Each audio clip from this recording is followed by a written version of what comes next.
I'm a massive fan of the Kung Fu Panda movies. It has always been my favorite animated trilogy, with the second being my favorite. When I heard they were making a fourth one, I was very hyped about it.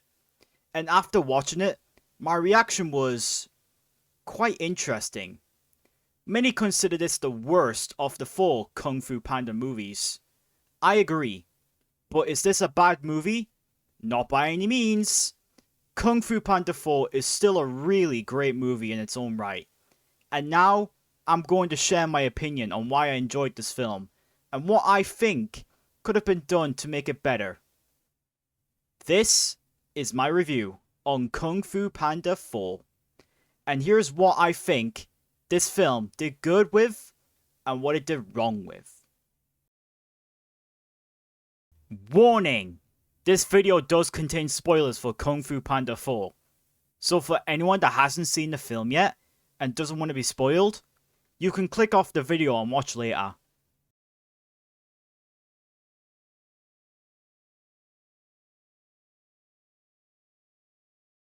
Firstly, I'd like to point out the main reason what makes this film enjoyable. And that is the idea of this film. I really like the whole premise of Po needing to look for a new Dragon Warrior, because he was chosen by Ogwe to become the spiritual leader of the Valley of Peace, which means that Po goes into the job of protecting the valley just like how Ogwe did, which means that he can no longer be the Dragon Warrior, and thus needs to find a successor. The premise is actually really creative here. Even if they could have saved this idea for maybe the 5th or 6th film, it's great to see how Po's character arc can change as he ages. The whole film also does have a great setup for its next Kung Fu Panda films, and how it sets the bar high. It has its unique take on being more of a Po type of story, instead of a Po and the Furious 5 type of story. It has some great elements on why the Furious 5 didn't appear in this film.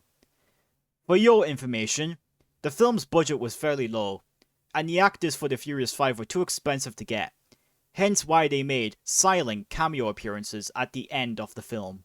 The best part of this film, and the overall highlight of the movie, is Tai Lung's return, as well as many other villains from other films, including silent cameo appearances with Lord Shen from Kung Fu Panda 2 and Kai from Kung Fu Panda 3.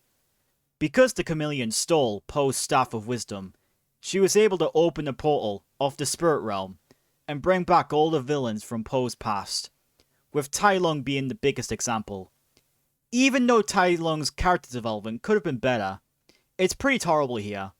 For example, Po makes a broken promise to Tai Lung to defeat the chameleon and bring all the villains back to the Spirit Realm. Tai Lung sees this and acknowledges Po as the Dragon Warrior finally.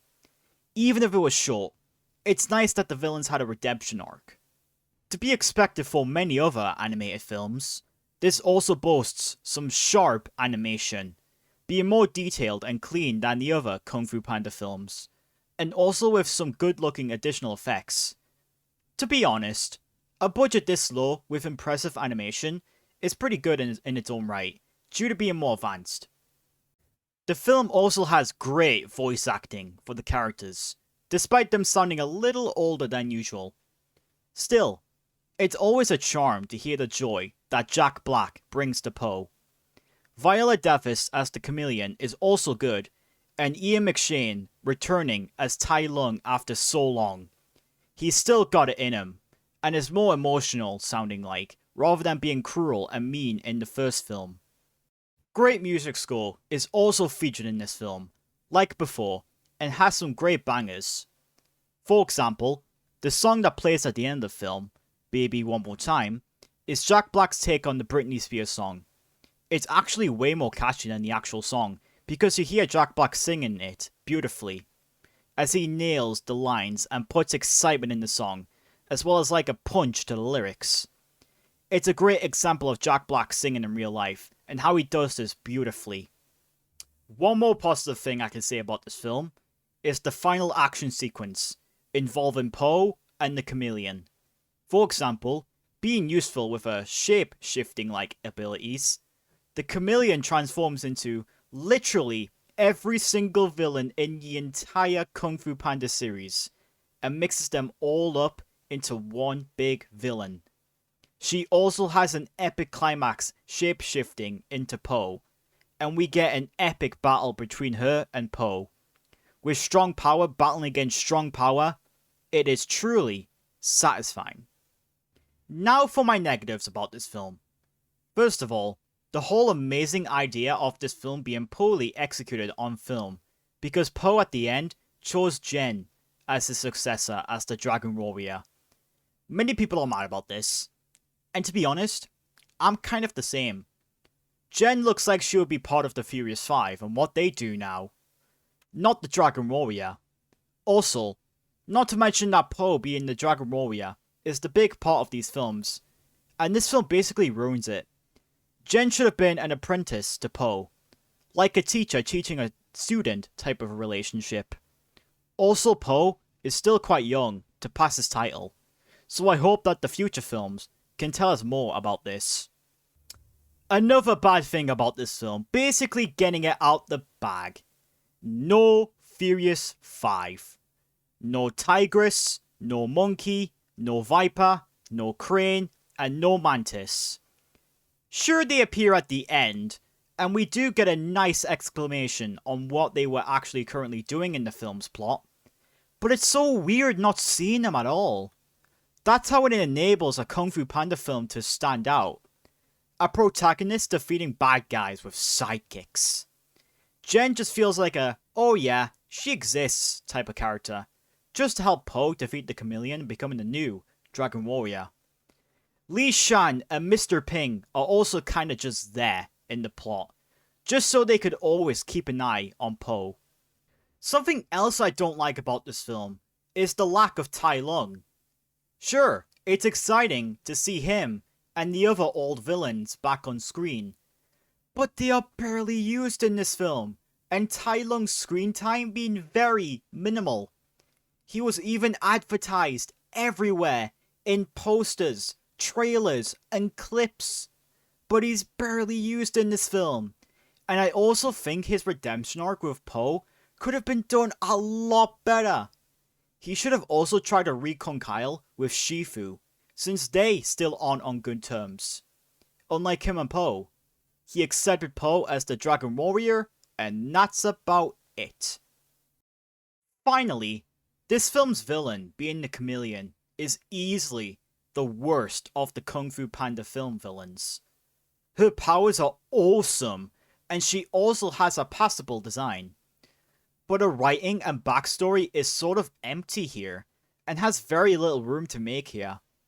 At least the previous villains had a great backstory, and why they turned themselves into what they are.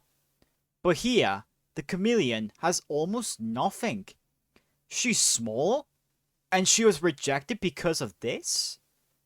And not much else. I kid you not when I say this. I prefer Tai Lung in this film more than the chameleon in this film.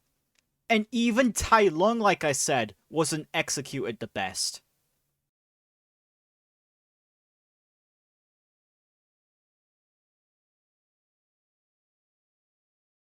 Overall, my final opinions on Kung Fu Panda 4 is that while it's not a terrible film, and is still a great film in its own right, it's easily the worst of the series.